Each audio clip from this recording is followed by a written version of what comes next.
Facebook says that it's moving to encrypted, auto-deleting messages that countries might actually ban. It's an interesting thing to say there when you bring out something new. While privacy advocates are likely to be pretty pleased with this move, law enforcement around the world are pretty exasperated by it. Yeah, tonight's Taking Stock.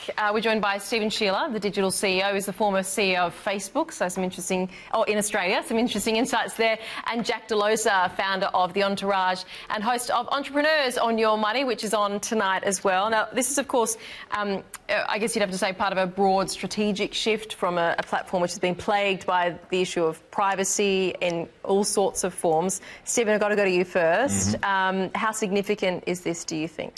I think on one level, it's not big news. Facebook's been moving in this direction for a while. With they bought WhatsApp, they spun out Messenger. Messaging's a big thing. It's grown to a multi-billion user platform within Facebook. Instagram has over 1 billion people. WhatsApp has over 1 billion. So it's not like it's a new thing. And WhatsApp is already end-to-end encrypted, which is one of the things Mark talked about in terms of security.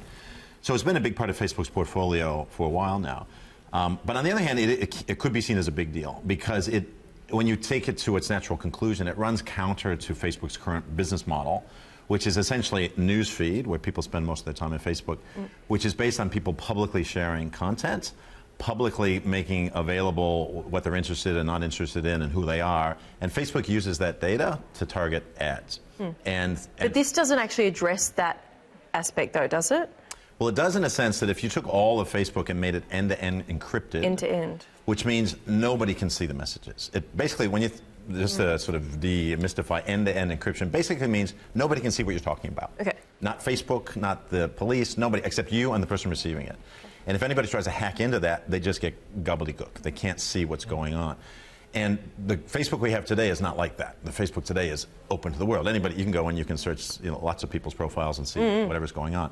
End-to-end encryption is all about its private conversation. The analogy might be the telephone, right? So your phone conversations are not, they're not written down, they're not recorded, the data's not saved anywhere. Nobody knows what you're talking about except you and the other person on the other line. If somebody's going to tap into that, it's a crime. Police need a warrant to be able to tap into your phone conversation. And Telstra doesn't hold your data.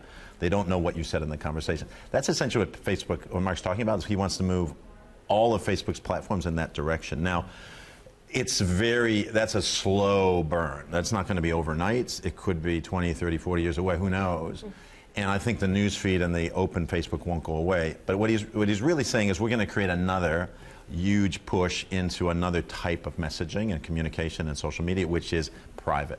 And that's the big message. But the news feed won't go away. The news feed will still be there. You'll be able to see everything. Yeah. But the messaging component... We have more variations of how you communicate within the Facebook ecosystem. Yeah. And there's going to be a lot more emphasis on this encrypted peer-to-peer, individual-to-individual communication. Yeah, the emphasis thing is interesting. We've talked to you, Jack, before about this. Are you consciously aware about how secure and how private your messages are? Do you know many people that are? Let me first say, I'm more interested in asking Steve questions than answering questions. Fair enough. But no, I'm not. We've spoken about this before. My view, Steve, and again, I'd love to get, not to take the place of the interviewers, but to get your, hey, you're a host on Your Money, go for it. Exactly, jump right in.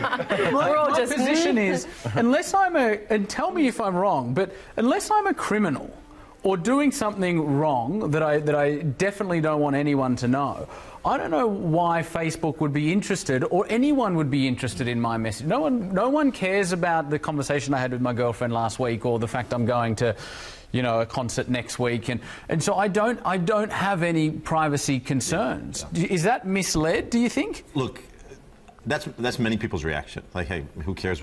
You're welcome to listen to my conversations. They're so boring, right? But the fact is that conversations should be private, right? You don't want, you may have some, you're talking to people every day, but you don't want somebody tapping into it. So why? Because, well, it's none of their business, right? So I think Facebook, and we've come to this place now, Facebook realizes, and the world realizes that private conversation space is actually really important for people in terms of their communication needs. Yeah. And if you just go back a few years, back when I first started Facebook years ago, Facebook was all about open. It was about everybody sharing everything, and it was like opening the world. Yeah. And so this is actually a sea change for Mark particularly. I remember he was very opposed to the ideas of messaging and and encrypted and, you know, ephemeral disappearing messages. I remember internally he would say, you know, Snapchat's a joke, you know, disappearing messages, who cares? But then he started to realize, wait a minute, actually there's millions and billions of people on Earth who actually want to communicate that way. And the truth is, we want to communicate. So for the people who want it like that, they'll have it, and the people who don't care, well, they don't care anyway. We want to communicate in different ways at different times. And that's one of the big insights that Facebook's had over the years, which is there's multiple different ways people want to communicate. It could be private, it could be ephemeral in that it disappears over, you know, it doesn't get saved forever. It could be group to group, it could be individual to individual, it could be individual to group. And so Facebook started to figure out actually there's multiple ways people want to communicate with each other, and therefore we need to have different platforms to serve that. And this is just another piece of that puzzle. And so, Stephen, do you think that is the business play more around it's going to be popular and so it's going to drive more users and drive more user engagement, or is it a play to sort of quell and minimise the privacy concerns of those who have them? I think it's a bit of both. So I think this has definitely been accelerated by the problems Facebook has had. I think you know, if Facebook hadn't had these issues, I think maybe this would have happened anyway, but it would have taken a while longer. I think Mark has gotten to it faster because it's really focused his mind on this world of privacy and encrypted conversations. But in terms of how Facebook builds a business out of that, it's less clear, to be honest with you. I mean, even today, WhatsApp, which is huge, WhatsApp has a billion plus users around the world. Facebook makes no money out of WhatsApp. It hasn't found a way to make money out of WhatsApp. And one of the reasons is because Facebook conversations on WhatsApp are encrypted. Facebook has no idea what people are doing or posting. It's not like Facebook where you can see everything people are posting and say, hey, you're interested in you know, in this or that, and therefore over time Facebook can target or can allow advertisers to target better ads at you. It's harder to do that in WhatsApp. So the use cases for making money are less clear. But I think what is clear is Facebook's making a commitment to another way of making money, which is going to be around enabling commerce and payments, which are the other two big kind of pillars of how communication platforms can be monetized. They've been doing advertising, you know, really well or poorly, depending on your point of view. What you think, exactly. Sure what you think is doing really well.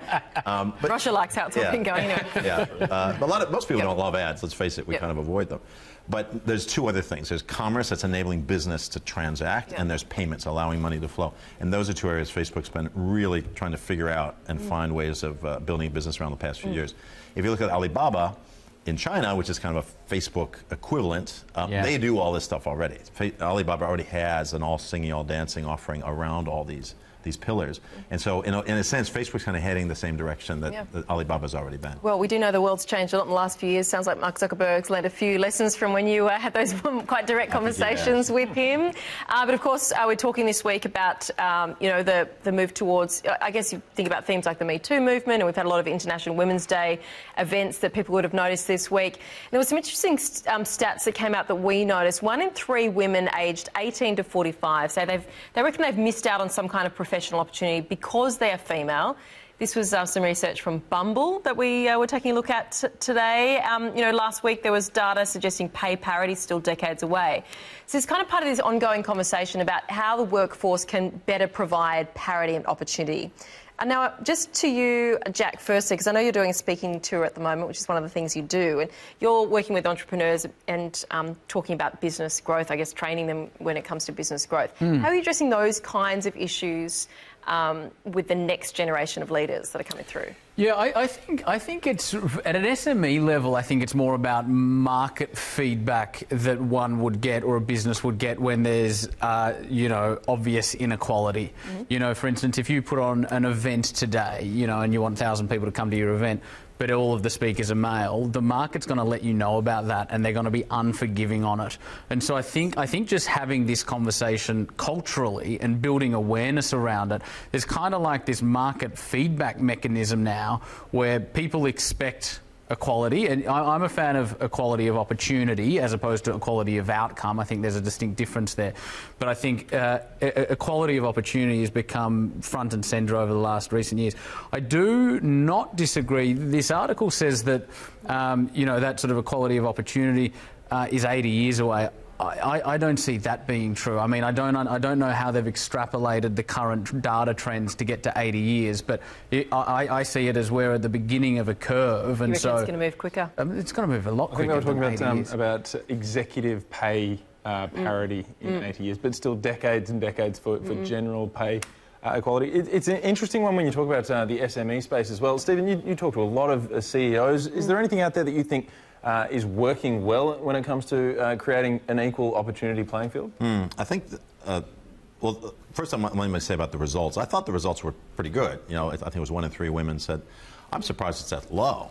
To be honest with you, it shows the progress that's been made in a generation. Yeah, that's a good point. If you go 30 years ago, it was probably 3 out of 3 women would have experienced. So to me, it's like, well, that's pretty good. Progress has been made, and these things are hard to shift. They're systemic issues, and women are faced with more, lifetime systemic challenges to continue their career. They take breaks to have kids, for example. I mean, that's if your male colleague keeps in the same job and you've taken a year or 2 off to raise a kid, I mean, that's going to hold you back, no matter how good you are. And so I think there's I think businesses that kind of come to that realization that just because women have other demands on their time doesn't mean that they can't be great contributors at work, and try to make that as transparent and as enabled as possible. Those are the businesses that are the best at making sure that they address the pay parity issue, the opportunity parity, which I think is absolutely the right way to think about it.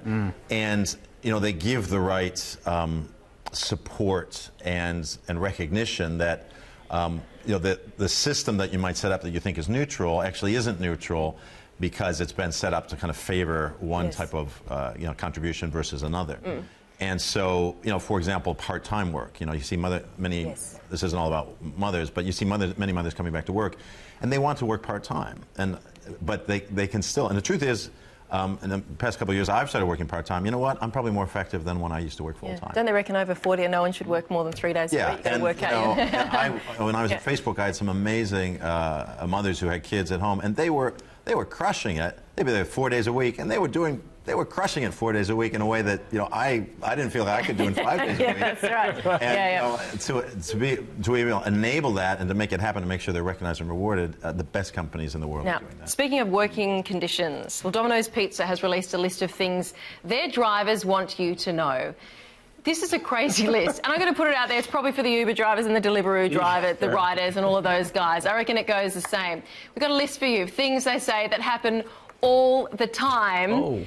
And no, don't do some of these. So don't answer the door naked, please. The driver cannot give you a discount. They don't have that kind of power within their organisation. Don't offer them a beer if they're driving. Pretty obvious, you would have thought. Lovely. They enjoy that, the hospitality that's, offered at the front door. Lots of people apparently, have you ever requested a drawing on the top of your pizza? Apparently that's quite common. Yep. Yes, someone in studio says yes, they have requested a drawing on their pizza. Well, that's the least incriminating out of the 5, for sure. I mean, if I was going to pick one of the 5, if I was a pizza deliverer, I'd pick the drawing as opposed to the others. These people are busting in on people. Well, not busting in, but like they're catching people in the act. It's pretty wild times. Makes us sort of think about the jobs that we had when we were younger and maybe came across some strange stuff. Sure. I mean, full disclosure, I've never delivered pizzas, but when I was very young back in the States, I was a door-to-door vacuum cleaner salesman.